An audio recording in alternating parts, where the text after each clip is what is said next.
Hi, everybody. Welcome to our Virtual Art Salon with Padma Rajendran. We're so excited to have her here with us today. I am Liz Ferrill. I'm the Artistic Director of Painting, Drawing, and Printmaking here at Anderson Ranch. And it's snowing today here at the ranch and super cold and beautiful. We miss all of you. We miss seeing all of you here, and we're really excited to see you in person here this summer. So please, everyone, be sure to take a look at our new website that we just launched, and all of our new workshops for summer are live and registration is open. So we hope that you'll take the opportunity to browse the website and to hopefully register so we can see you in person here this summer. And Padma, it's so wonderful to have you with us here, even if it is virtually. I miss seeing you. Thank you. Thank you. I'm really excited to chat with you today, Liz, and thank you to all of you for joining in on this conversation. Yeah, and Padma, you have taught several, well, you've taught in person here at the ranch in the past, and Padma also jumped in and taught several, she's taught online classes for us as well. She'll be teaching an online workshop for us in August. We're really excited about that. So please, everybody, take a look if you're interested in her work. I know that a lot of your fans and followers and students are here with us today watching. So welcome, everyone. And before we start, I just want to let folks know that we'll be in conversation, and then people will have the opportunity to ask questions. So to ask a question, please type it into the Q&A box down at the bottom of the screen. You will see the little box that has the speech bubbles that says Q&A. You can type your questions in at any time, and no one will see them but me. Even Padma's not going to see them. So don't worry about when or how you type in your questions. And then when we're done with our conversation, we'll have a question answer period, and I will read the questions to Padma, and she will give us her best answer. So I think everybody should not be shy. People should just jump right in. Feel free to ask questions as you think of them. And let's get started. We have this beautiful image to start with. So could you, Padma, please talk about materials? We have a lot of artists in the audience and people interested in, I'm sure, what you're using in your work. We're curious about, you were a printmaking graduate student at RISD when I met you, and invested in printmaking, but also very much a mixed media artist and a person who is really interested in surface texture, collage, pochoir, a lot of interesting processes that are very additive. And I know that you're very invested in materials and process. I think we could start there, and then maybe we'll go into a lot more about the content of the work. But can you talk about what materials you're using in this particular piece and how you make materials and process choices as you're working? Yeah, absolutely. So in this particular piece, there are a few found fabrics, some synthetic fabrics, some woven fabrics, and then a few different types of silk and silk-like fabrics. And I start by essentially assembling the kind of ground and piecing everything together. And things change as the process goes.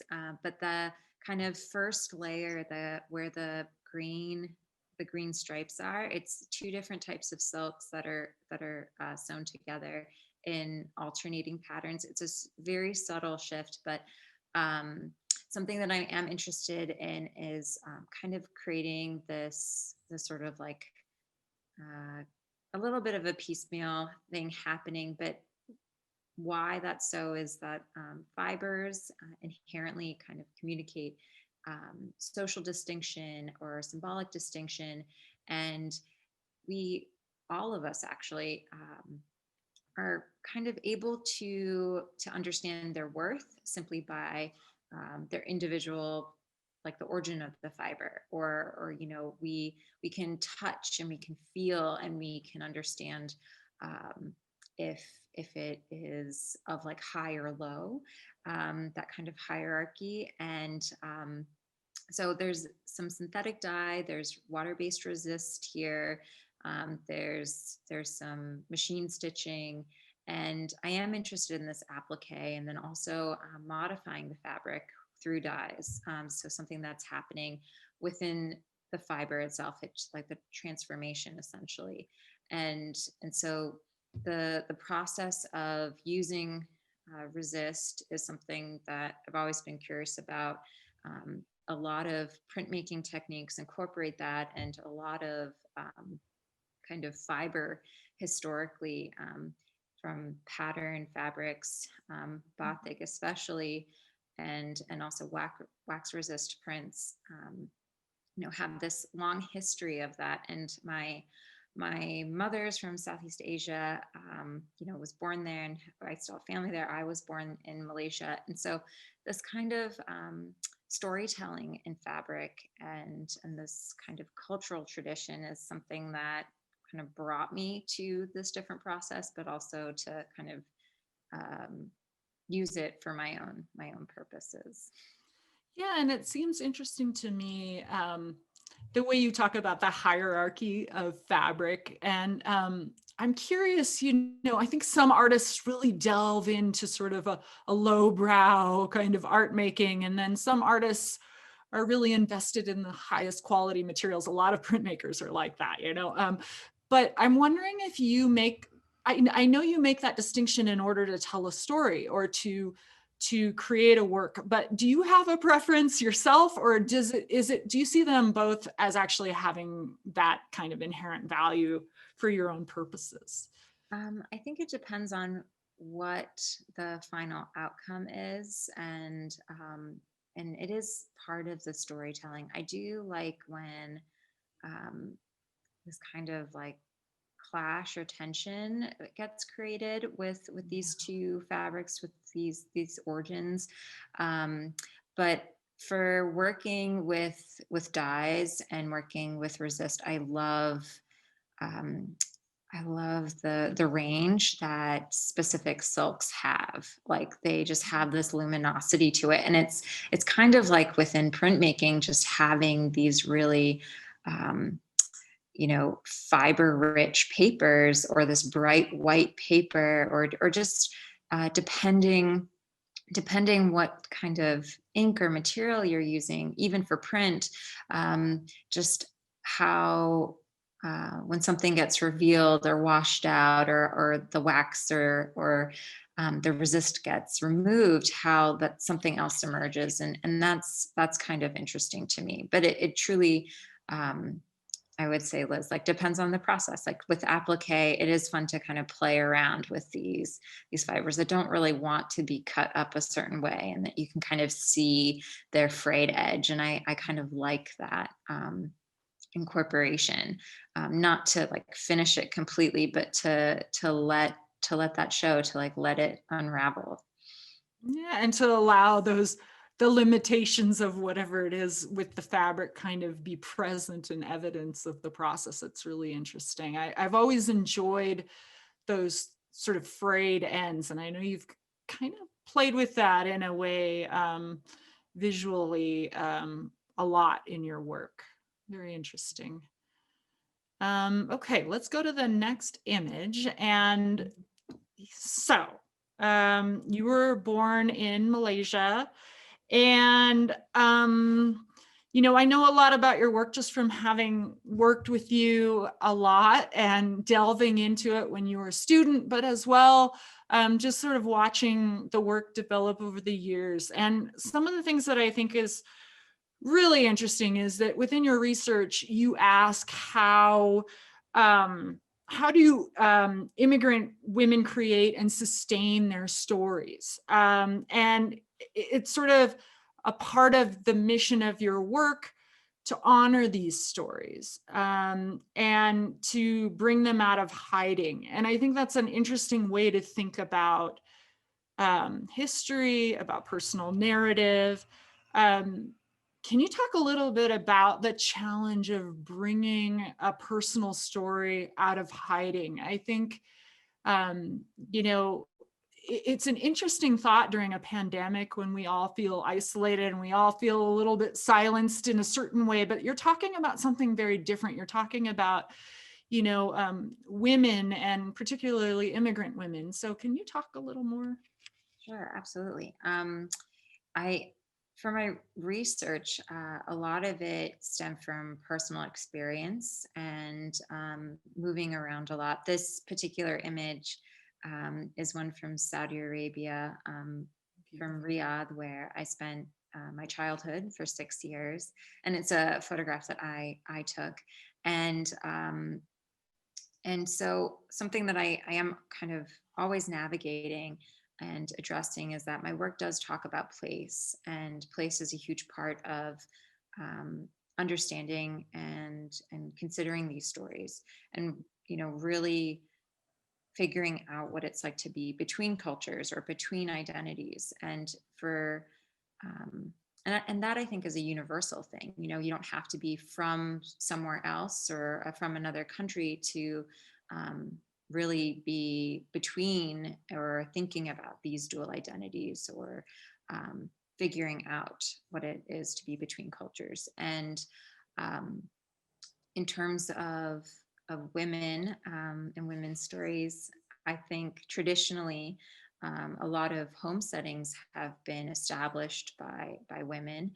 And speaking from personal experience, it took me to become older to recognize like why I wanted to investigate home spaces and what it means to Mhm. be comfortable. And I think within pandemic, we were really trying to be within our home and to isolate. And I think um, through this time, so many more of us are more, just aware of the maintenance of being at home, Mhm. the maintenance of like living, and those kind of everyday kind of just the surviving aspects, keeping keeping clean and laundry and food, and then applying meaning to that, and like purpose to that, and the kind of power and almost the transformation, or rather the transportive quality that food has. Like for me personally, um, and this is perhaps a more pandemic geared answer, is that I find myself wanting specific foods from like Asian restaurants or something like that. Like trying to recreate another place while you're in one that's totally distanced. And so I think a lot of this work of kind of creating an annex of a homeland or home culture is kind of put upon women. Mhm. And I just, in my work, my goal is to kind of slow down and kind of acknowledge that, just simply acknowledge the orchestration and the love language that is coming from food. And especially when um, I think it's a hard thing to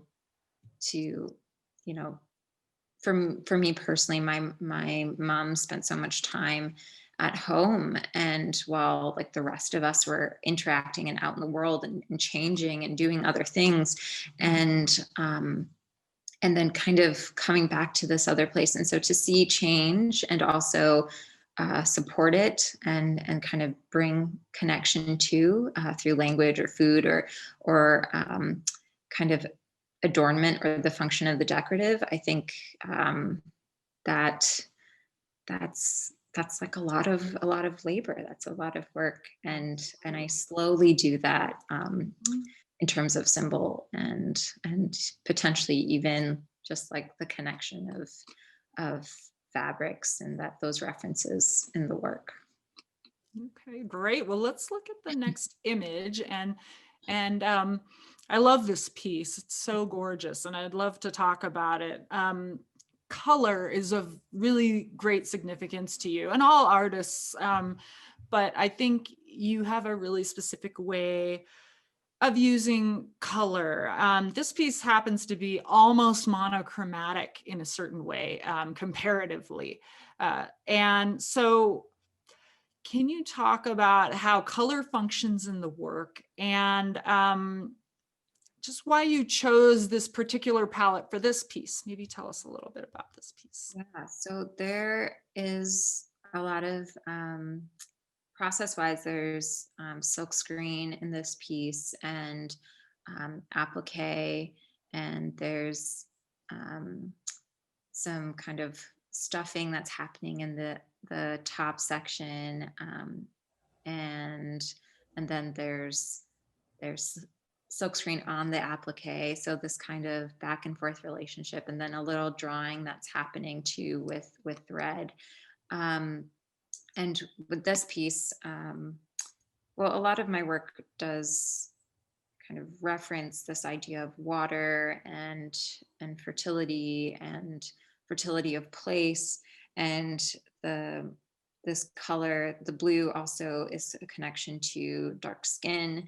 I think also this kind of changing of the blues are also a connection to like a light source, and also blue, kind for me as someone who likes to work with dyes, is also a reference to indigo and the origins of indigo. So there are a lot of different symbols that are working with this idea and connection to blue specifically. And for me, all of these elements, the kind of combined connection was a specific link to place, and thinking about a particular environment, and like coming to a homeland, and kind of being in that in between place, and entering with it, like entering into this kind of, the lower is this kind of step up and entranceway, and then kind of guiding you into this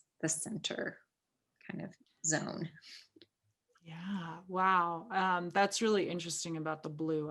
I didn't realize that sort of symbolism there. It seems like there's a lot of symbolism in your work, obviously, and that comes through a lot of flatness and shape. A lot of people are putting in questions about, and even though I was going to wait till the end, they are asking about scale. Could you tell us a little bit about how big this piece is? Yeah, I think this is roughly, I would say like maybe 45 to 50 inches high, and then roughly like 38 inches wide. Yeah. And for me, when I'm looking at these, they feel large. I mean, I know that's a vague description, but they have a quality, a vast quality about them. And when they're hanging up on on the wall, they feel, oddly, even though they're so flat in some ways visually, they have a space that you feel as though you could step into them. And especially if we go to the next sequence, you have a couple of pieces coming up that are, I think, contain space in a little bit different way than the ones previously. So, space for you, I'm going to go back to your printmaking roots just because that's, of course, of importance to me too. But, this idea of these flat shapes merging and coming together, and that can create quite a bit of depth, but it has a different kind of depth than these. You've got some interesting perspective happening here that in some ways makes sense, in some ways doesn't make sense, but the way that it doesn't make sense actually becomes almost more intuitive and visceral, where I can almost enter this in my imagination. And I'm wondering how space becomes an access point for you. And I know we're going to talk a lot about the community and sort of more about collaboration, but as far as just depicting space, I feel invited in when I look at your work. And I'm wondering if that's what you're going for, and maybe you could talk a little bit about how space functions in these versus the others. Yeah, I love that you said that you feel invited in like that. That totally is my intention. And this particular piece has a really like funny relationship to space and perspective. I personally love um, folk art and folk art that I've seen like from growing up, and also acknowledging that folk art in different places, like in different countries, like we assign folk art, like usually they're tourist objects or souvenirs, and there's always this kind of like funny logic, when thinking about space, or like the perspective or that line of distance. And I also really admire the way perspective is illuminated in South Asian miniatures. And so like thinking about this upturn and like the stacking of information and how all of it kind of works together and kind of encloses another set of another story, and the kind of Mhm. combination. Um, so thinking about how this particular piece, the top is meant to kind of mimic a doorway or some kind of entranceway, and then at the same time there are these like symbols that block you, but also kind of support Hmm. your journey across and into this like kind of main central space. And yeah, this piece really was I was thinking about, like another location, and how when we think about the past or um, a previous home, it's like it is fiction in some ways, Mhm. um, and we kind of piece these memories together, and it doesn't quite make sense, but they feel Mhm. very firm in our understanding of who we are, and perhaps even like getting back to that type of person we once were, is almost in our mind kind of connected to place, Mhm. and that's something that I think about a lot. Well, yeah, and we can go to the next image, but I'm curious about this idea of memory because I was thinking about that word right before you brought it up. I was thinking, I never really thought of your work as it's not solely about memory, but it certainly is a huge part of it. And when I think of work that evokes a sense of memory, I often think of very ethereal work or kind of haziness. And it's sort of the idea of a dream. And these are very narrative and very, as you said, fiction, or you talked about storytelling in a way, but they have a concrete, solid kind of quality to them that I think is really like bold and um, fluid for someone who's working with memory. And then as you explain it, it sort of makes sense that you're kind of, I don't know if you're closing your eyes, but I think of you as closing your eyes and putting yourself in a space and in a place that isn't here, Mhm. and saying, come join me a little bit. I don't know if that's exactly it, but it feels that may be a different way of exploring memory than a lot of artists do. It's sort of and like you said, folk art, that sort of heavy narrative is really a part of this. Yeah, that idea of closing one's eyes and saying like, come join me. I think I'm also asking my viewer to access like the equivalent for them potentially, like seeing this as a potentially like a universal relationship that we have with a past or another place. But at the same time, like I love that you're feeling like you can enter specifically, but and this idea of wandering is a really big part of my work. and kind of deciding and deciphering all of these symbols or coded objects. Um, but yeah, this space is also really really strange. But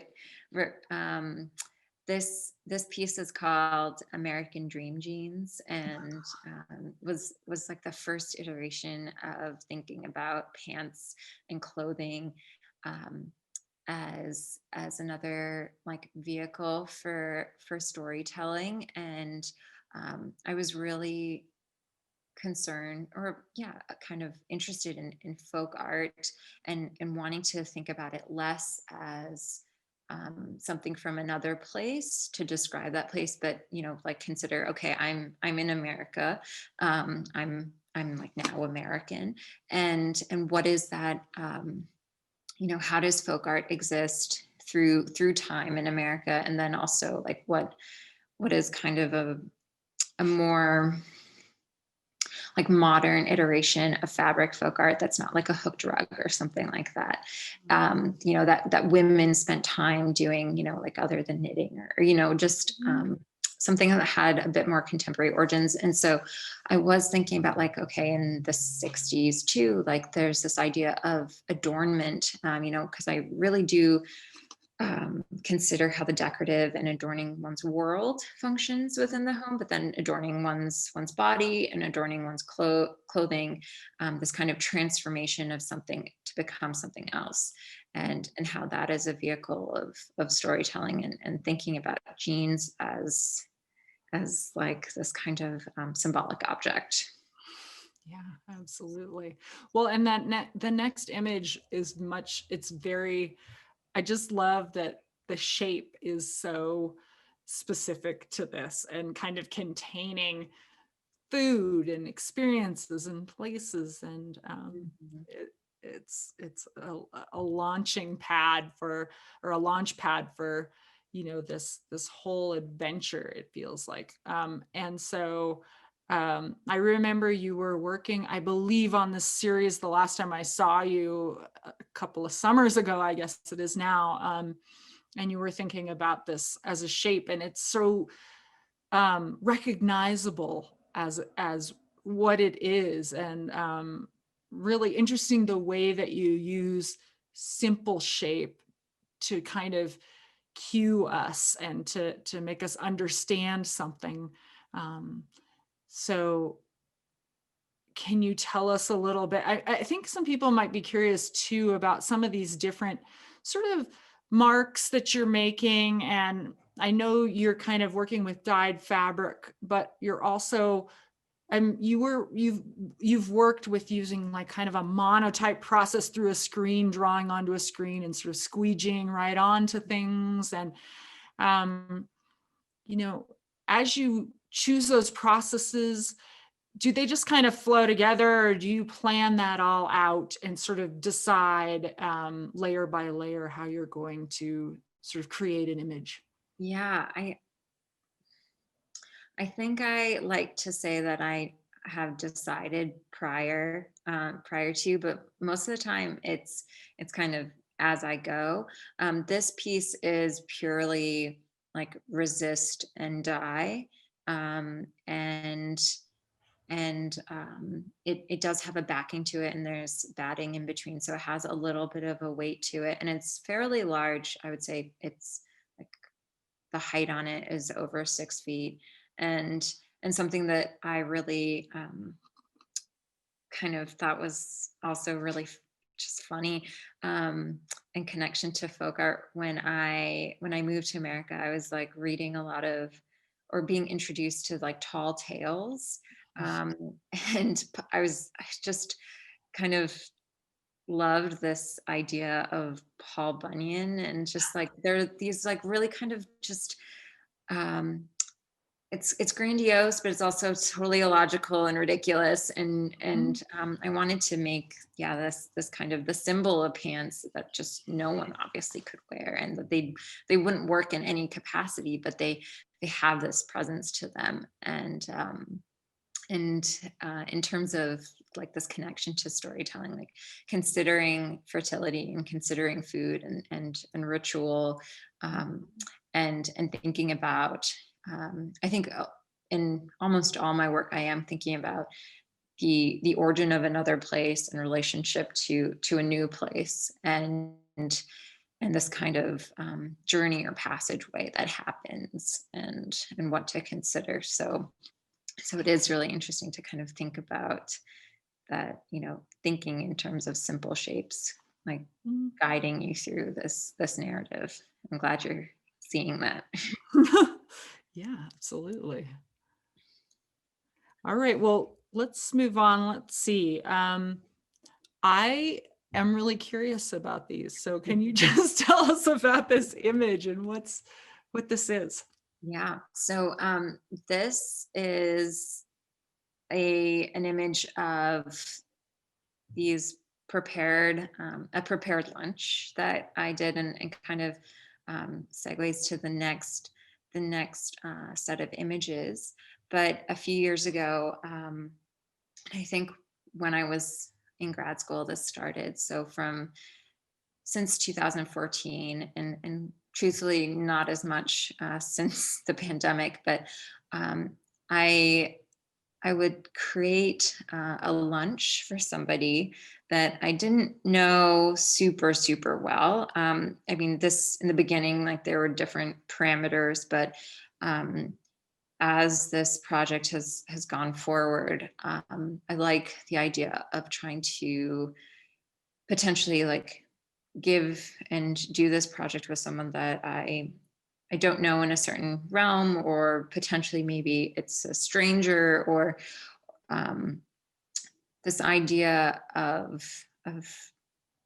engagement through food, but also because food and offering are really interesting to me symbolically, wanting to just kind of carry that out, and what happens when food is shared between people, or rather when food is made for someone else, and that other person is not part of the picture. So essentially, I'll pick someone, or someone that I know will pick someone, and they'll agree to participate in this project, and we set a date, and I'll create some food, and um, and then drop it off with them, and then they get to eat the meal. And when they're done, by participating, they can write and draw about their experience.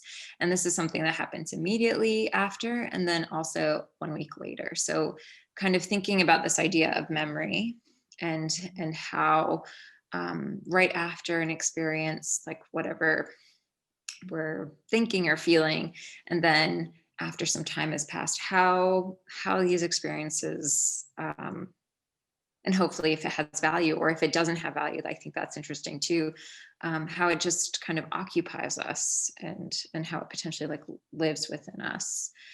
So that I find really interesting, and also receiving these drawings too from different types of artists. One that I wouldn't necessarily think to draw within, draw like this.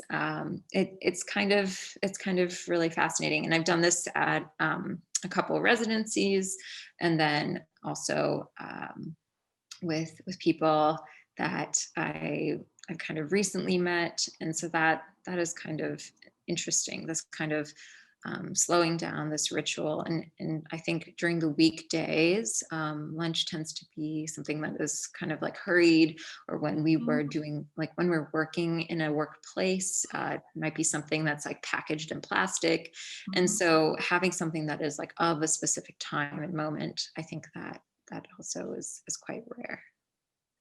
There's something really beautiful too about, I love this drawing, and I think this idea of having people make drawings of what they're eating, and it's something that you've created, so it's sort of this redrawing of a creation. And to cook for someone is such an intimate kind of gesture, and the idea of extending that to a stranger or to somebody you don't know so well, it takes a certain level of confidence. And I I find it really, I mean, for me, I think about it as, you know, if you're a shy person, that would be kind of you know, an unusual thing to do. But I think it's actually, you know, there's a tradition of sharing food and that sort of generosity of that. I remember actually as a student, you fed a lot of people and made sure people were eating. And we know that a lot of times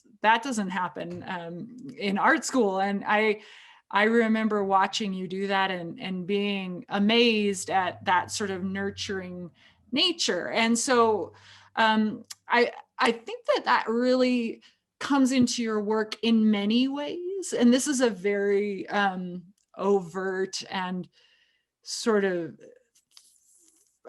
you know, very straightforward way of being generous. But I think it was interesting to kind of also explore the way in which your imagery is invitational as well. And so there are a lot of artists who are not necessarily, that's not in their personality. And I feel like this is something that's sort of a part of you and a part of who you are as a human being. And that's really authentic and really interesting. That's so funny you bring that. I don't remember that. So Really. that's interesting that you bring that up. But I have since that time connected how the process that's happening in the kitchen, you know, where you're kind of like making something from this certain set of ingredients, just like artists were making something, you know, from a certain set of ingredients, and the outcome is totally different. And for me, when I'm making these meals, I have the same level of anxiety or, you know, nervousness on how my audience will consume it, how, you know, what my audience will think about. And then, you know, like for me, thinking about this idea of gift and offering, this participation, like I think, you know, I'm pretty lucky. Like I'm getting something back too, in making this gesture. But yeah, I think this idea of caring for people, or, you know, nurturing or being soft, I think that's where a lot of the work is coming from. You know, and that just switch, that gesture to fabric. You know, this kind of uh, I like that, you know, as you said, invitation into, you know, to be within or enveloped by is something, as an experience I really want always, an Right. audience to have. Well, and I think that brings us to, we have about a little less than 10 minutes before we start taking questions, but I would love to kind of go into some of your more Yeah. installation work. This piece is really interesting. We should talk about this, but also some of the collaboration and how you literally sort of collaborate with people in other ways, Mm. and to create your work. So I'd also love to hear about how your work kind of, this is a broad couple of Mhm. things to do with some of the images coming up, but how your work expands into installation. I'd love to hear about that formally and also conceptually, why you're moving in that direction and where that takes you. And then how your community plays into a lot of the work that maybe isn't about food, but it in the end does become, like, the word consumption is really interesting because we actually use that word a lot when we talk about art, like consuming art. And I've always thought that was such a strange thing to say. Of course, you can buy it, and I guess that's considered consumption, but then you don't take a painting home and eat it, but in a way you digest it. And we use that word a lot, or you internalize and um, you process. And so those are just some things that maybe can weave into this. And I'd love for you to just, I mean, you can just kind of go through these images and talk a little bit about them as we kind of finish up. I do want to back up. So this picture is taken from the ranch, from class I had in person, that I taught there a few summers ago. And something that has, why I love this picture is, and this is the work, the kind of preliminary dye project students were making. What I loved about this picture is just this kind of collaborative effort, this kind of scene of all these different fabrics kind of blowing and moving in space in a particular location, having this kind of life and this very specific movement, and wanting to kind of conjure that in my spaces as well. I I kind of grew up at, a certain point, putting like clothes on the line, and that kind of effort, and it's like kind of annoying, but it's also kind of wonderful, and it does mark time and it marks season, and this, it took being at the ranch to kind of like really channel that within these works. And That's so interesting that that's how that came about. I feel like also teaching is very much an offering and very much giving, but you receive a lot, and there are so many ideas that spark from that process of give and take. Yeah, totally. And so because of that, I wanted to see how bodies Mhm. coming into a space and moving and affect the movement of the works. And then this is a particular installation that's up right now in Brooklyn, um, and and which is entitled "Move Me with You." And I do consider how within migration, you can only bring things that can get small, or that can be folded up, that can be lightweight. And that also has this reference to not just, physical comfort, but also emblematic comfort, and how that, function is so important to survival and reinforcing and creating home, and, this extension of identity. And so as people move within this liminal space, either quickly or slowly, the works themselves also flutter and move. And Ah, so kind of being at the ranch sort of like triggered this idea of incorporating more bodies within space. And then this I installed in February of last year. oh, And since the kind of pandemic really hit us in March, I've been doing many more drawings with indigo on handmade paper, mhm. and being particularly obsessed with this one 17th century miniature. I've just been focused on this scene that you can see in, I guess, oh yeah, here's my mouse. This half Mhm. that I've just painted number of times, and I have like 20, maybe 30 more of these. And this idea, I couldn't figure out why, but I loved the setup of the scene, but also this repetition, like the repetition of our days, like we're Yes. in these spaces, we're like stuck here. So And this, interesting. Mhm. yeah, I just was like, it took me so long to figure that out. Well, Um, and also, I mean, if you don't mind me interjecting, because I'm really responding to these, when we talk about the pandemic and how people have been working in private, I mean, a lot of artists, especially artists like you who are really interactive, we've had to change our practice to be more, private, secluded, whatever. But what I think is really interesting is how many folks are also moving to this monochrome palette. And then to see you make this work that's actually quite diaristic, even though like you're referring in a really beautiful way to this other work that you were speaking about. In a way, I'm sure you can look at these pieces and say, oh, that was the day whatever mundane thing you had to do that day during quarantine. They mark time in an interesting way when I look at them. And as somebody who was also embarked on a project where I've moved from bright colors to absolute monochrome, it in the end, it's like I look at them and there's a drudgery to sort of this daily practice, but they're not dreary. They're actually quite lyrical. So I wonder if they also serve as a vehicle to get you through this seclusion. Yeah, totally. I think it felt like such a comfort to work in ink on this particular paper, and not um, have such an investment on like if they were perfect, or really having a reference to kind of guide and jump off of. And then I have been interested in thinking about this kind of daily ritual, and kind of next to me. So since I was a graduate student, I've kept these like weather journals, Oh, very and nice.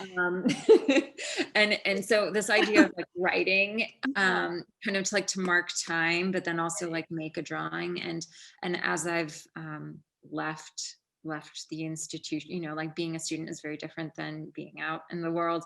I don't always get to draw. I don't always get to do my work. And so this, even if it's like something kind of funny, and how it like changes over time, like maybe it's something kind of a bit more like involved, it marks place for me, and it lets me hold on to time a little bit.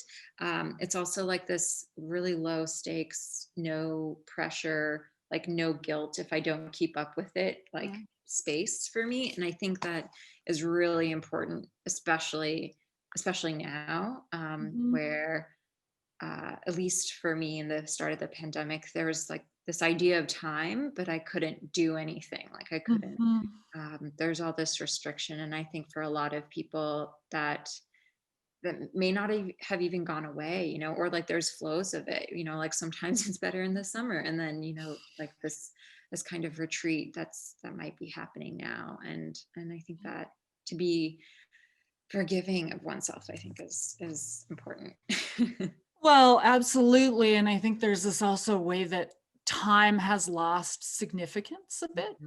For me, it's like, when you're looking at things that have canceled, we've all had to cancel our shows or cancel our programming or our plans. And then we hope for them in the future. And then there's this way of like, you're trying to live in the present, and we're not even quite sure where that is or what that is right now. And it's sort of an intriguing time to be embarking on a project like this. So I know you have a couple more images and we're running out of time, and you have a lot of questions from the audience, and you can all continue to type in questions. I'm going to try to get to as many as I can.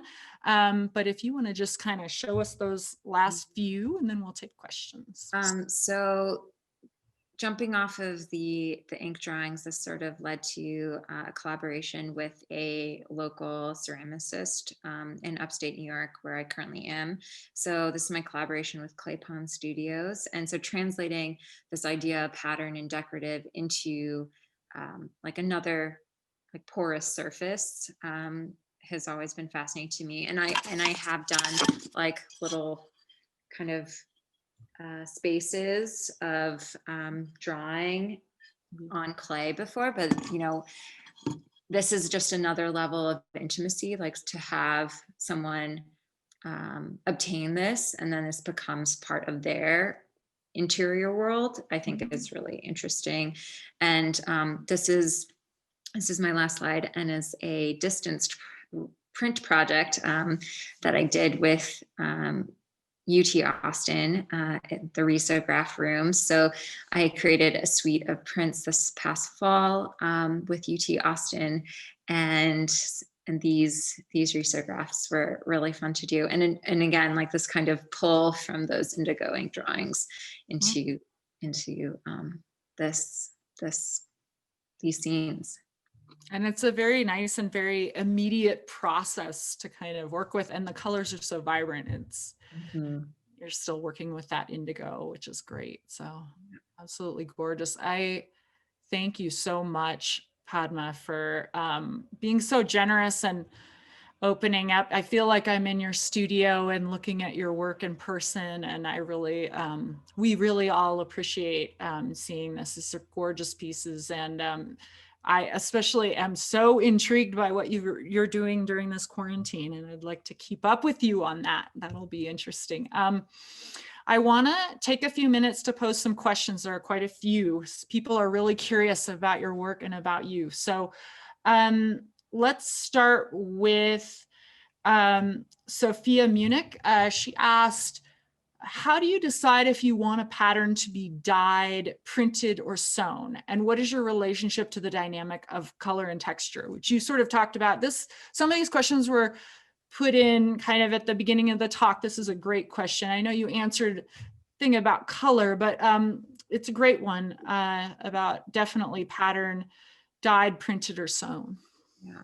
I think it depends on access, truthfully. Sometimes I don't have access all the time to a screen printing studio, but sometimes I do at home printing. And in terms of deciding, it does play a part if I want to have it kind of be really graphic and sit on top of the fabric, or be absorbed into the fabric. And that really depends on like the effect that I want a piece to have. If it's to be a little softer, or if it's to like sit within, and versus like being really kind of coming out of the surface, essentially. Ooh, well, another question would be, how do you feel about viewers who want to touch your work? I bet you get that a lot. It's so visceral and tactile. Um, could you ask that one more time? Yeah, like how do you feel about viewers or people who are coming into maybe your installations or to your shows who want to touch your work? Oh, How do you feel about like that kind of, I mean, a lot of people do not want their work to be interacted with in that way. um, I, it's strange. I think I have encountered people touching my work and not loving it, but Yeah. at the same time, um, I I have encountered like children interacting with the work and getting really close and imagining those textures with this piece in particular. Um, and so that has been exciting to me. I don't I think I'm less upset now than I was in the past. And that's just something that we have with fabric. Like we can imagine its texture, we can imagine how it will feel, but we also like understand its worth, its feeling. We like process it by touching it. And so that's I think I'm like pretty neutral right now for this moment. I'm pretty Yeah. neutral. Yeah. Well, so let's see. We have a question from an anonymous attendee. Is there an ideal setting to experience your work? The home, the gallery, or somewhere else? Oh, I think it's my goal that like the work can exist in all settings. In terms of the gallery, something that I've always have aimed for is making it kind of inclusive, soft. Like I tend to uh, have a little bit of an anxiety, just a bit of feeling in galleries, or especially at openings. And so my intention is to kind of really kind of bring that down with the work. And in different installations, I've kind of dealt with that hands-on, um, and like creating floor pieces, and people can like rest and sit and look at the work on the wall. And so in terms of an installation, and then at the home, like it interacts with all your objects. And so it just in my mind, it's fluid, and it can be in all these spaces as the same. Yeah. Okay, so Zachariah has a question for you. I know he assisted your workshop over the spring. If human essence can become part of a gift, what do you think happens to that essence if the gift becomes altered, dormant, or even destroyed? It's um a tough one, actually. yeah, he was saying what happens to that gift. Yeah, so I think if it yeah. I think it exists. I mean, this idea of memory, like we constantly like reformat what that human essence could be. I hope I'm answering Zakria's question, but I think in terms of human essence, like I guess I'm struggling in terms of if that's like a physical thing or feeling or this nature of intimacy. And for me, I suppose I think about it as intimacy, and I just think that that exists even if it's an intangible, you know, like it gets um it's I think it's like part of memory. I think it like is constantly reshaped over time. Yeah. Okay, we have a question from Sarah Elliott. How has the rich history of textiles in Malaysia, whether batik or other types of textiles, influenced your work? And did you ever study batik specifically by chance? And have you studied the motifs of traditional textiles from Malaysia to help you with your work?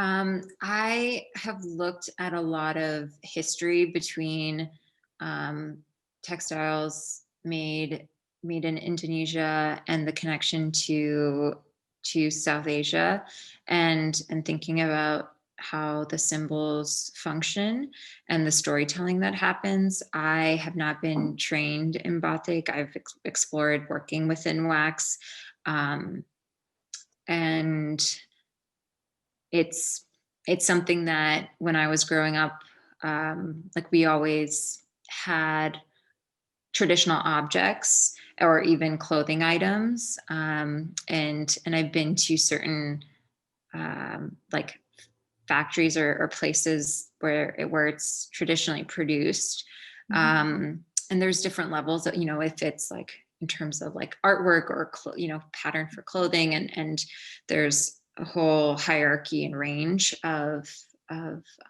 batik. But um, in terms of how it's helped me, I think it has informed um, how I think about border, and for a few years ago, I was really heavily thinking about how borders function and how that's a particular strategy to kind of include what's happening at the center. I also relate it a lot to saris, and and being South Asian.